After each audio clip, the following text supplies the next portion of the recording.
V malebném podhůří Chřibů se nachází obec Tupesy, v ní žije 1090 obyvatel.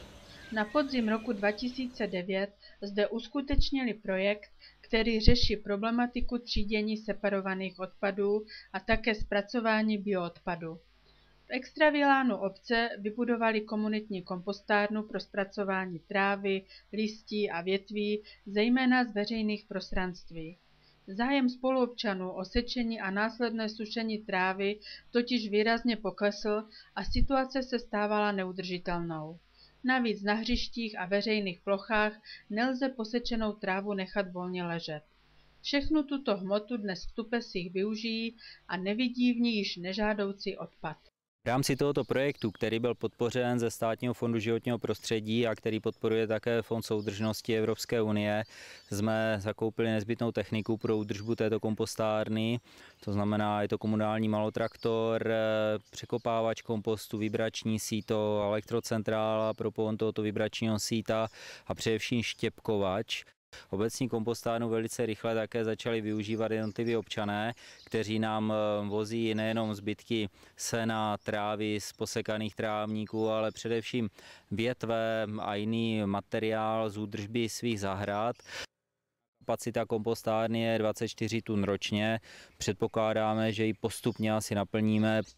Postupně se naplňují i kompostéry, jejichž pořízení bylo také součástí projektu nakládání s odpady. Jelínek Trading vyrobil pro tupeské občany 200 kompostérů pro běžný drobný bioodpad z domácnosti, zahrádky a chovu domácího zvířectva. V roce 2006 zde bylo prakticky jedno místo, kde byly 3 kontejnery na plasty, 2 kontejnery na papír a 1 kontejner na sklo. To bylo všechno. Za 4 uplynulé roky tady máme 48 kontejnerů 1100 litrových a tyto kontejnery jsou pravidelně před vývozem plné.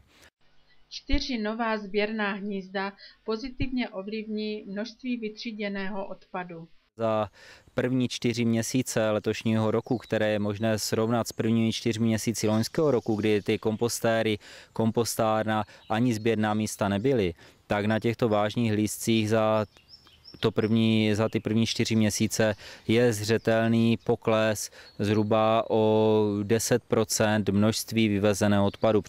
Celková investice na kompostárnu, 4 nová sběrná hnízda a 200 domácích kompostérů si vyžádala 3 600 000 korun. Tyto prostředky Tupesy získali z Fondu životního prostředí a Fondu soudržnosti Evropské unie. Obec přispěla 356 000 korunami. Celý projekt se podařilo uskutečnit díky pomoci zlínské společnosti Envy Projekt.